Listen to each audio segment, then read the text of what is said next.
Looking through his telescope was a pleasure which the emperor often gave himself during the course of the day, and he forgot nothing which could make him a spectator of what went on around him, so that he had the branches which might obstruct his view cut away.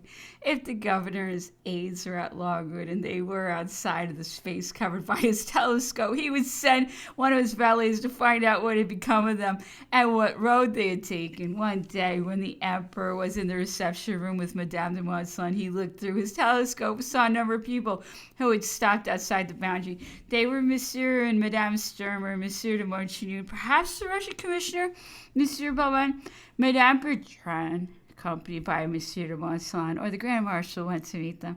He said to Madame de Montsalon, "Go and join them, Madame."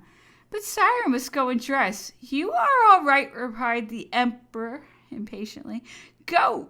Madame de Montsalon left the room, but instead of going toward the party, she turned towards her quarters. The emperor, displeased at not seeing her, said to someone who stood by him at the moment, "Madame de Montsalon is always well enough dressed to come and see me, but never handsome enough to see anyone else."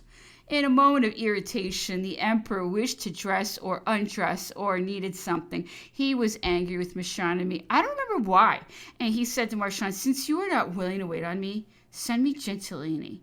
He will wait on me." I do not recollect what happened next, but it all ended like the others, whether on one side or the other. There were a few hours of sulkiness, after which the emperor came back to his habitual good humor, and we went on with our service for him as if nothing had happened.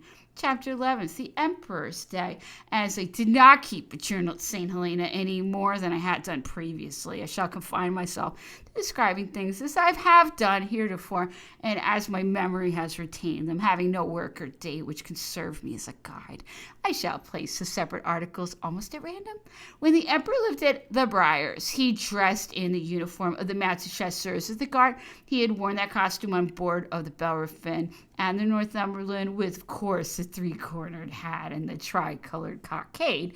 He stopped wearing this cockade later. Shortly after he moved in the Longwood, he wore a shooting coat at first, and when this, after having been turned, became really too bad, he wore in its place a civilian's coat, green or brown. I do not recollect which. These three coats were cut on the same pattern. When he dressed, he always wore the grand ribbon of the Legion of Honor. The ribbon was without a cross and worn under the coat, and the star on the coat. Whether in the military or civilian dress, he wore a waistcoat piqué or white kerseymere with the little figured pockets and short breeches of kerseymere with flapping pockets. He never wore anything but silk stockings having a crown in the corner and gold buckles on his shoes. These were round and ornamented with little roses. The knee buckles were also of gold with little designs and were somewhat longer than broad. He always wore a muslin cravat and a collar, black silk folded, which was buckled behind a square, narrow gold buckle. In incognito, he wore a green frock coat and a round hat. When the emperor superintended the work in his gardens, he wore a hunting waistcoat and nanking pantaloons with feet and a broad-brimmed straw hat with a narrow black ribbon and red or green slippers on his feet. He usually had in his hand a little rosewood billiard cue, which served him both for a stick and a measure. In his room, he wore a frock coat of piqué as a dressing gown, pantaloons of white fustian or swan skin with feet, and a madras handkerchief on his head. Except when he went into the gardens, he dressed in this way part of the day. He was comfortable in it. If he went to walk in the gardens during the morning, which happened to tell the truth every day, he wore nothing else. For the first 4 years, he dressed every day unless he felt indisposed. It was usually about 3 that he dressed. He only shaved every 2 or 3 days.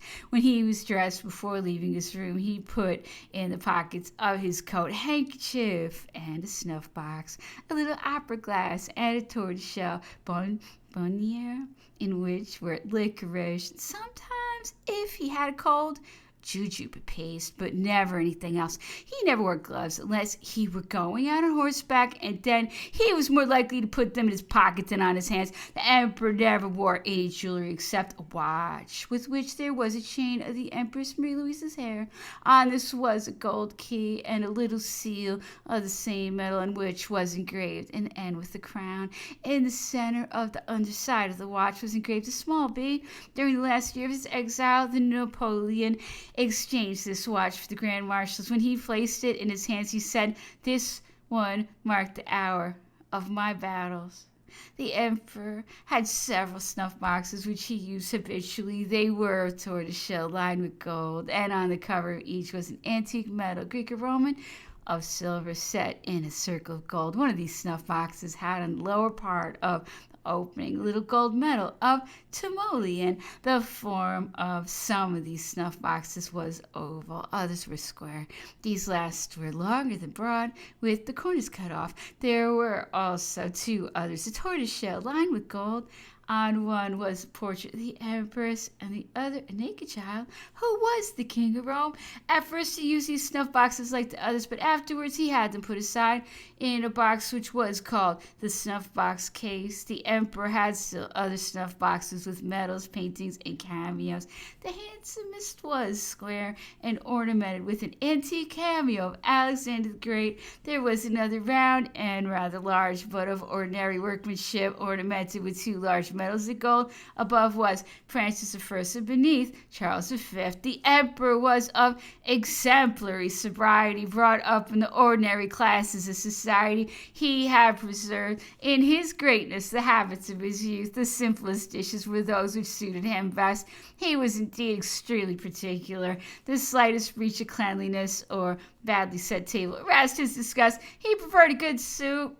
He liked it very hot, and a good piece of boiled beef to all the complicated and succulent dishes which his cooks could make for him. Boiled or poached eggs, an omelet, a small leg of mutton, a cutlet, fillet of beef, broiled breast of lamb or a chicken wing, lentils, beans, and a salad were the dishes which they habitually served at his breakfasts.